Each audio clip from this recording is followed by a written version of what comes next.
네, 어제까지 우리가 레위기의 말씀을 보았고요.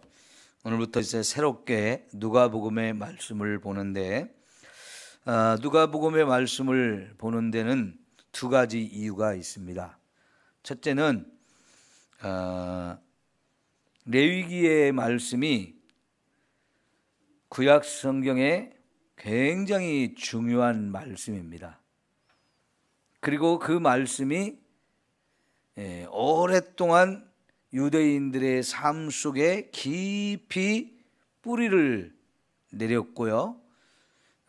그런 말씀들 속에 앞으로 예수님이 오셔서 성취하실 내용들이 가장 많이 들어있는 것이 레위기의 말씀이었어요. 그러니까 예를 들어서 레위기가 하나님이 주신 성막에서 제사를 드리는 구체적인 방법을 우리에게 가르쳐 줬죠. 그때부터 이제 유대인들은 성막에서 예배를 드리기 시작했어요. 근데 그 예배의 핵심은 제물을 잡아서 하나님 앞에 드리면서 우리의 죄를 용서받고 하나님을 만나는 그런 자리거든요. 이게 예배 생활인데, 이 예배 생활을 유대인들이 계속해서 그대로 순종해 가지고 몇 천 년이 지나도 그걸 그대로 유지하고 있는 모습을 볼 수 있는데, 그만큼 레위기가 유대인들에게 끼쳤던 영향이 컸고요. 그들의 삶 속에 아주 깊이 뿌리를 내려서 결국 그 구약의 예배, 제사는 예수님이 십자가에서 죽으셔서 저와 여러분의 모든 죄를 용서하시고 구원하시는 이 구원의 핵심이 바로 이거였는데, 그게 레위기를 통해서 예언된 것이고 그것을 예수님이 성취하기 위해서 오셨죠. 그래서 여러분 1절에 보니까 우리 중에 이루어진 사실이라고 표현됐어요. 누가는 이 이루어진 사실을 저와 여러분에게 더 정확하게 가르쳐 주려고 이 복음서를 썼다는 거예요. 이루어진 일, 구약에서 이미 예언되어졌던 그 말씀이 성취되어졌다는 거지요. 그리고 그것이 역사적인 사실이었다는 겁니다. 그러니까 이 성경의 말씀은 반드시 역사 가운데서 하나님께서 행하시면서 우리에게 주신 말씀이거든요. 이게 사실이 아닌 것을 우리에게 기록한 게 하나도 없어요. 성경의 모든 말씀은 분명히 다 사실이라는 말이죠. 예. 우리가 소설이라는 게 있는데요, 소설이라고 하는 것은 재미있는 얘기들 혹은 놀라운 이야기들, 사람에게 충격을 줄 만한 이야기들, 감동을 줄 만한 이런 이야기들을 작가가 자기의 상상 속에서 만들어낸 이야기거든요. 근데 여러분, 성경은 없는 것을 작가가 상상 속에서 만들어낸 그런 것이 절대로 아닙니다. 반드시 역사적인 사실만을 우리에게 가르쳐 주거든요. 그래서 그 역사적인 사실이라는 게 중요한데, 이게 그냥 어느 날 우연히 일어난 일이 아니고 하나님께서 다 계획하고 우리에게 미리 말씀해 주시고, 그렇게 말씀해 주신 것이 2000년 전, 3000년 전에 말씀한 것도 시간이 되어가지고 때가 됐을 때 하나님이 다 그대로 이루어 주신 것들이라는 거죠.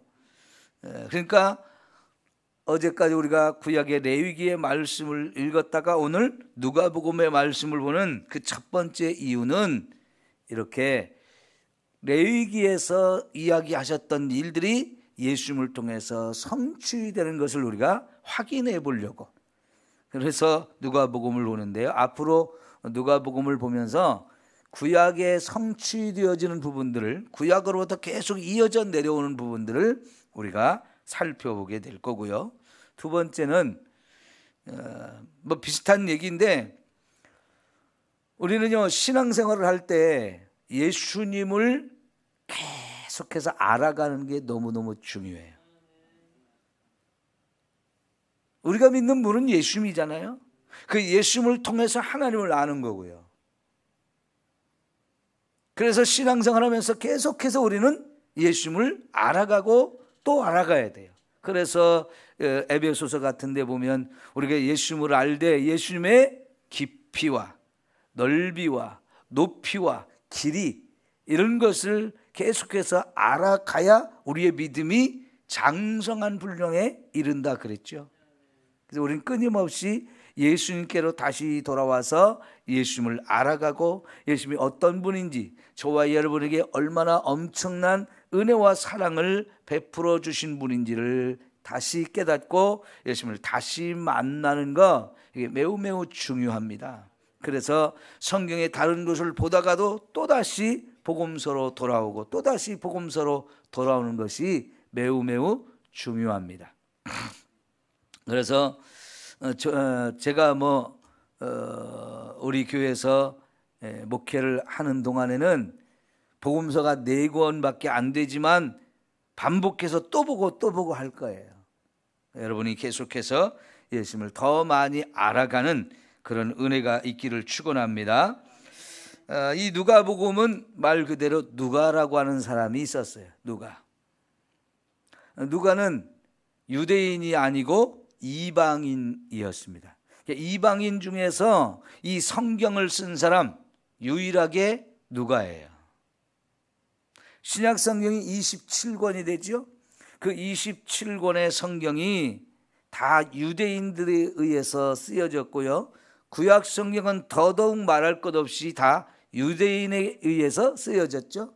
그런데 이 누가복음만은 이방인에 의해서 쓰여진 겁니다. 근데 이 누가는 어떻게 해서 이 성경을 쓰게 되었느냐? 2절에 보니까 처음부터 목격자와 말씀의 일꾼된 자들이 전하여 준 그대로 내력을 저수려하려고 붓을 든 사람이 많았다는 겁니다. 그러니까 누가 이전에 이 예수님에 관해서 직접 눈으로 보기도 했고 또 그분의 말씀을 들었던 이런 사람들 가운데에서 예수님이 돌아가시고 나서 그 이야기를 잃어버리면 안 되잖아요. 근데 시간이 지나면 잃어버리게 돼요. 근데 그 이야기는 자기들만 알고 있을 이야기가 아니고 더 많은 사람들에게, 저 땅끝에 있는 사람들에게도 이게 전해줘야 될 이야기란 말이죠. 그래서 하나님의 성령이 사람들 가운데서 뽑아서 이 말씀을 기록하게 한 사람들이 있었던 거죠. 그래서 여러분 마태복음도 있고 마가복음도 있고 누가복음도 있고 요한복음도 있어요. 4권의 복음서가 쓰여졌어요. 뿐만 아니라 편지도 이렇게 기록이 되어지면서 여러 사람들이 이제 이 성경을 쓰게 되었는데 누가도 그런 성경을 읽어보았지만 또 자기도 이 성경을 쓰고 싶은 마음이 생긴 거예요. 그래서 특별히 이제 3절에 보니까 이 편지를 쓰면서 대상이 누구였느냐면 데오빌로라고 하는 사람한테 써서 보내고 싶었고, 그래서 4절에 보니까 왜 이걸 썼느냐, 그 데오빌로라고 하는 사람이 이미 예수를 알고 있는 사람이고 예수를 믿고 있는 사람 같은데 예수님에 대해서 더 확실하게 알게 하려고 이 성경을 썼다는 거지요. 이 누가라는 사람은 이방인이었지만 이 사람도 예수님을 잘 믿어요. 근데 이 성경에서 누가라는 사람에 대해서 정확하게 가르쳐주고 있는 내용이 별로 없지만 여러분 한 곳 찾아봅시다. 골로새서 4장입니다.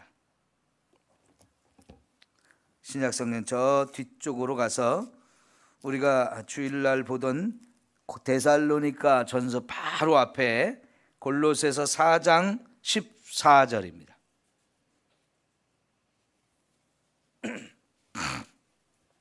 골로새서 4장 14절 328쪽이에요.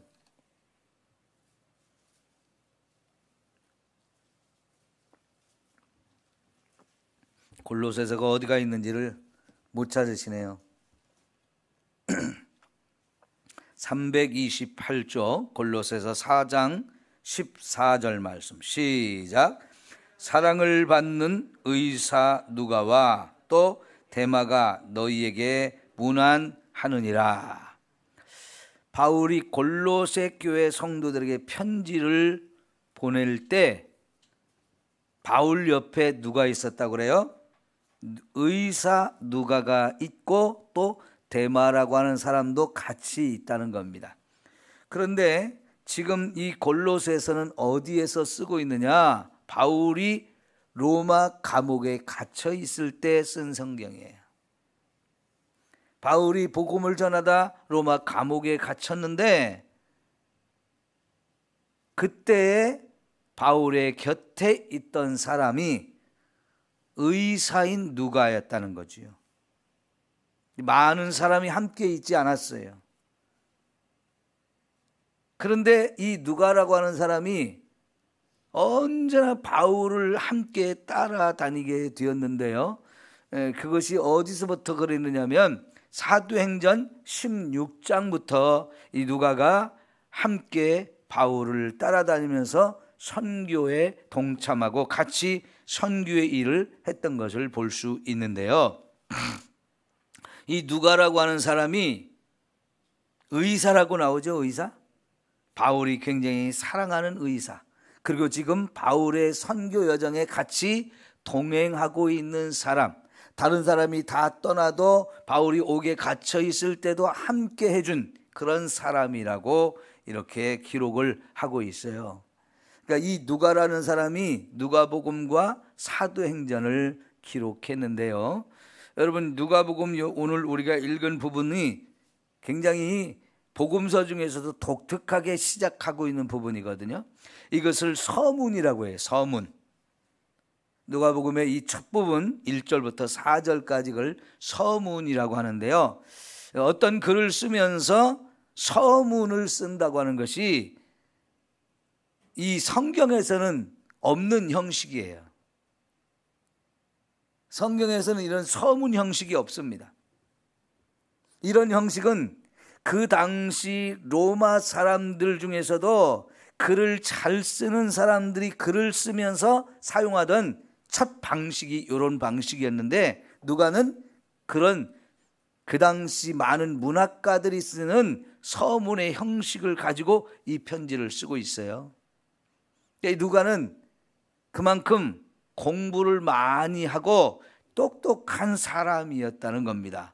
특별히 사도행전은 이제 누가복음 이어서 사도행전이 다시 기록이 되어지는데 사도행전은 성경에서 유일하게 현장을 직접 따라다니면서 본 사람이 예루살렘으로부터 땅끝까지 복음이 증거되어지는 과정을 기록해서 이게 역사서이면서도 기행문이에요. 현장을 방문해서 직접 쓴 그런 기행문인데 이런 방식으로 성경을 쓸 수 있었다는 것은 누가가 굉장히 탁월한 사람으로서 의사였고 공부를 많이 했고 참 똑똑한 그런 분이었다는 것을 알 수 있는데 하나님이 이런 사람을 또 들어서 이 편지를 쓰게 했는데 그 대상이 아까 보니까 데오빌로라고 하는 사람이었다고 그랬죠. 그런데 그 사람을 각하라고 불렀어요. 각하.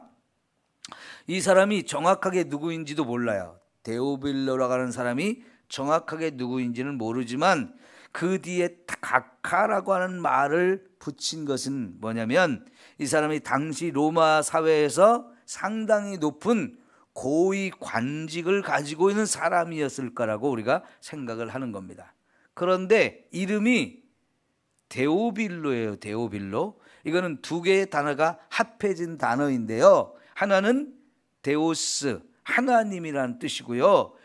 빌로, 우리말로 빌로라고 번역이 됐는데 이건 필레아라는 뜻이에요. 필레아. 필레아는 사랑이라는 단어거든요.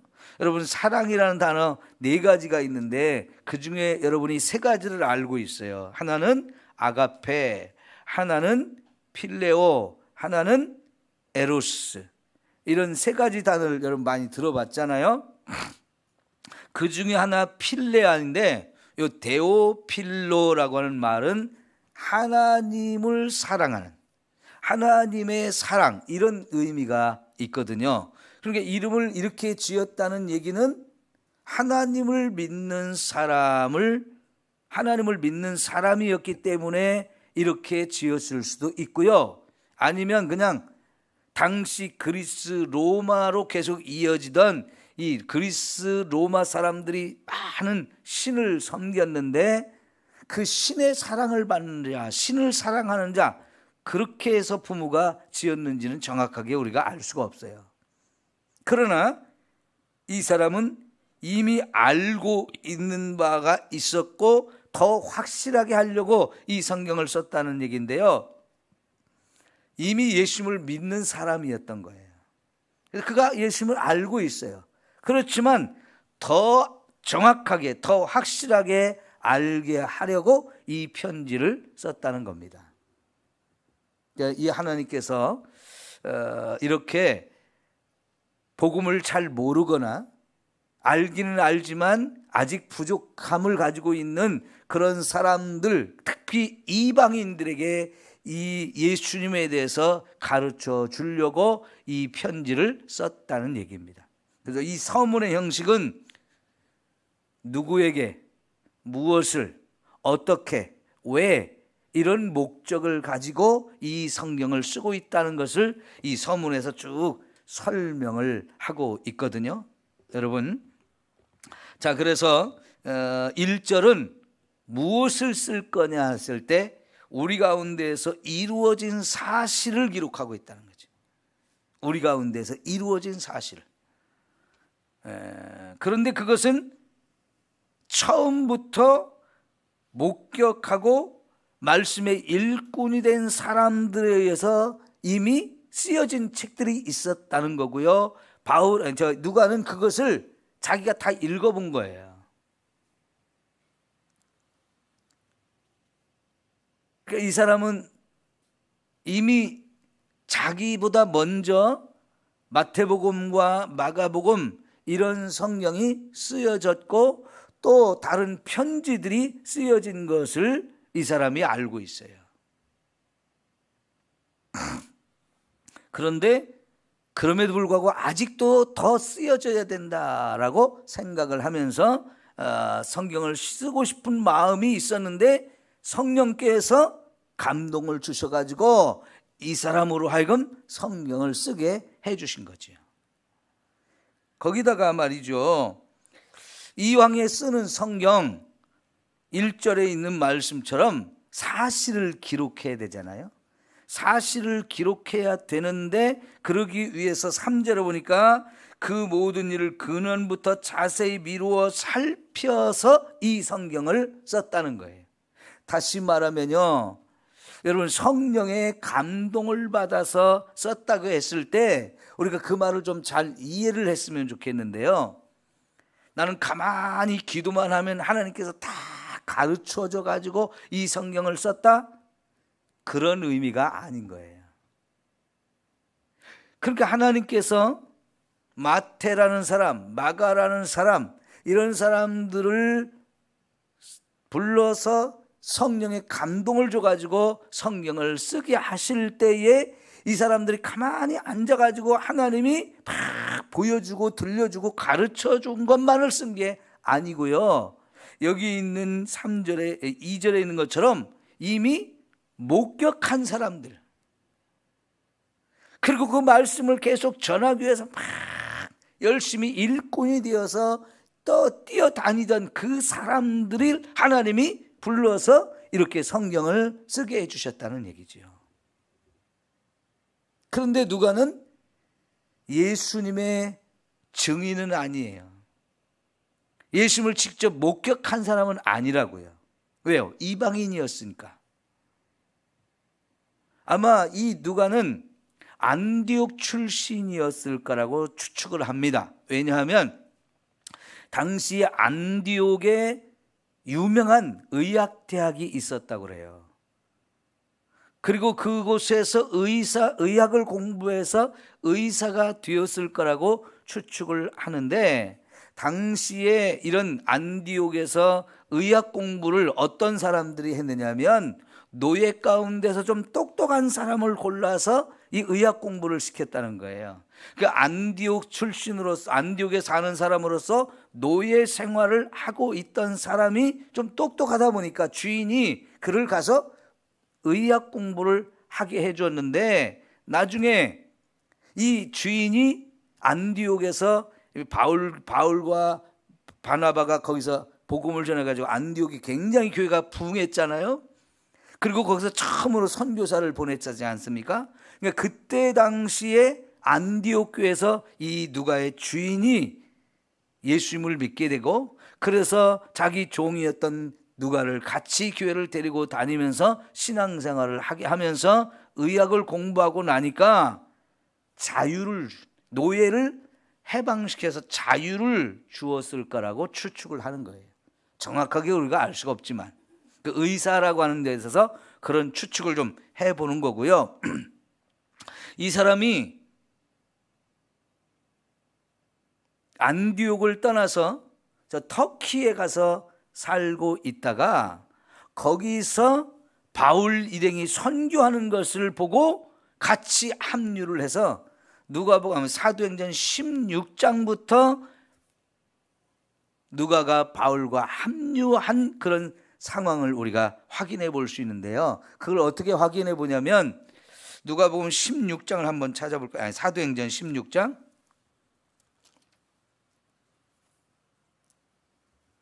사도행전 16장 214쪽이에요.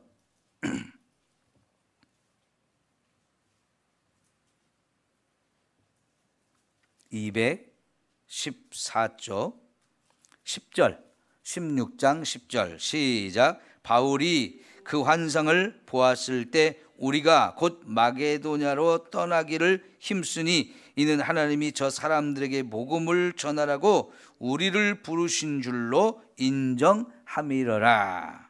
자, 여기 10절에 우리란 말이 2번 나오고 있어요. 그리고 11절에도 우리란 말이 이렇게 나오고요. 이때부터 사도행전에서 우리라는 단어로 쓰고 있는데요. 그 전까지는요, 누가가 함께 동행을 하지 않았기 때문에 나중에 들었던 이야기로, 자기가 확인한 이야기로 이렇게 쓰고 있으니까 바울이 또 베드로가 뭐 이런 식으로 표현을 하다가 요 누가복음 16장 10절부터 갑자기 우리란 단어를 사용하기 시작해요. 그게 왜 그러겠습니까? 이때부터 누가가 바울 선교팀에 합류해서 함께 사역을 감당한 것으로 우리가 확인해 볼 수 있는 거거든요. 자, 그렇게 해서 누가는 열심히 바울을 따라다니면서 섬기게 되고 또 모든 선교 현장들을 늘 경험을 했고요. 사울이 전하는 말씀도 많이 들었어요. 그러면서 이제 내가 복음서를 써야 되겠구나라고 해서 복음서를 쓸 때 그냥 들은 것만으로 쓰지 않고요. 특별히 증인된 사람들을 많이 만나본 거예요. 마가복음을 쓴 마가도 사실은 누가가 만나가지고요. 마가한테 많은 얘기를 들었는데 마가는 왜 중요하냐? 이제 사도행전에서 우리가 확인되고 복음서에서 확인되듯이 예수님이 마가의 집에 자주 가셨어요. 마가의 집은 예루살렘에 있었고 그 예루살렘에서도 큰 집을 가지고 있는 부잣집이었거든요. 근데 그 집에 예수님이 자주 가셔서 주무시기도 하고 거기를 중심으로 해서 복음도 전하고 거기서 많은 일들을 했는데 특별히 마가의 다락방 이야기가 우리 유명하잖아요. 예수님이 죽기 전날 밤 마가의 다락방집에서 마지막 만찬을 하고 거기서 기도하러 가셔서 그리고 죽으신 사건이 있기 때문에 이 마가의 집은 굉장히 예수님에게는 깊은 관련이 있고 예수님에 대한 많은 것을 직접 본 사람이 마가예요. 그리고 마가는 자기 다락방에서 예수님과 제자들이 마지막 만찬을 하고 겟세마네 동산으로 갈 때 마가도 같이 따라갔어요. 그 기도하는 현장장이 같이 있었어요. 그러다가 거기서 예수님이 체포당할 때 마가는 거기서 무서워가지고 도망간 사람인데, 마가복음에 보면 자기 이름은 안 써놓고 거기에 혼잎을 하나만 덮고 거기 갔다가 무서워서 도망갈 때 혼잎을도 벗고 벌거벗은 모습으로 도망간 사람이 있다고 써 있는데 그게 마가거든요. 마가는 굉장히 예수님을 잘 알고 있는, 제자는 아니지만 잘 알고 있는 사람이에요. 그런 사람들을 만나서 많은 이야기를 들었어요. 특히 여러분, 예수님의 어머니 마리아, 그 마리아를 만나서 마리아를 통해서 많은 이야기를 또 듣게 됐는데요. 그게 누가복음 1장과 3장 사이에 있는 이야기의 내용들이 마리아를 통해서 들은 얘기가 아니면 기록할 수 없는 얘기거든요. 그래서 누가복음 1장과 3장의 이야기는 다른 복음서에는 별로 없는 이야기들, 아주 독특하게 누가복음에만 나오는 이야기예요.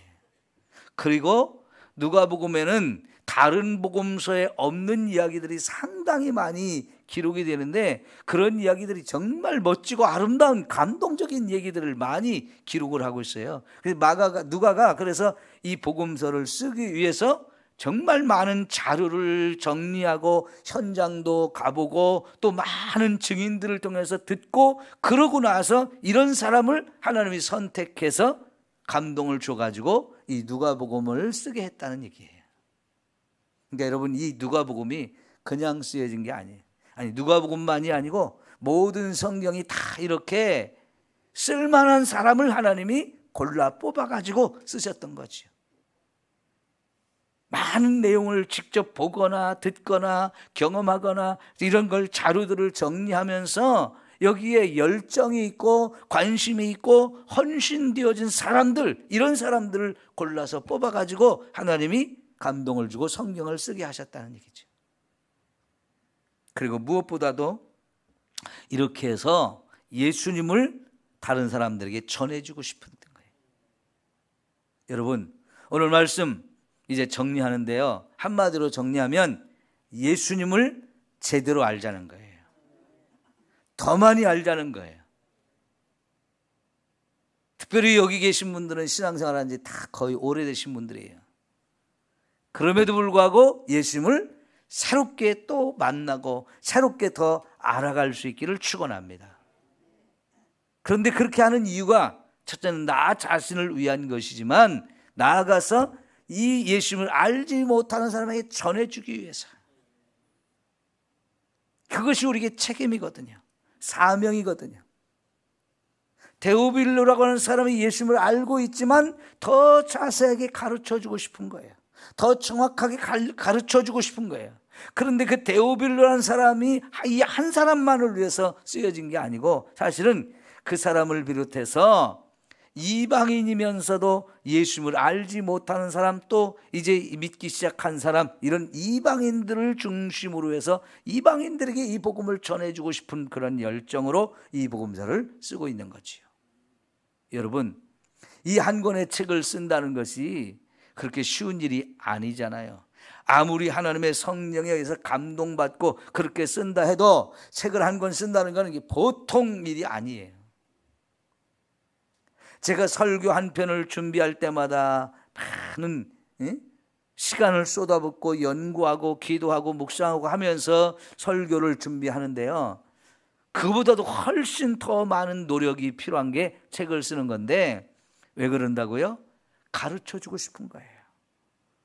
이 예수님을 전하고 싶은 거예요. 그게 우리의 사명이니까요. 여러분, 예수님을 새롭게 더 깊이 알아가고, 그리고 이 예수님을 더 많은 사람들에게 전해주는 저와 여러분이 되기 위해서 더 많이 힘쓰기를 축원합니다. 기도합시다.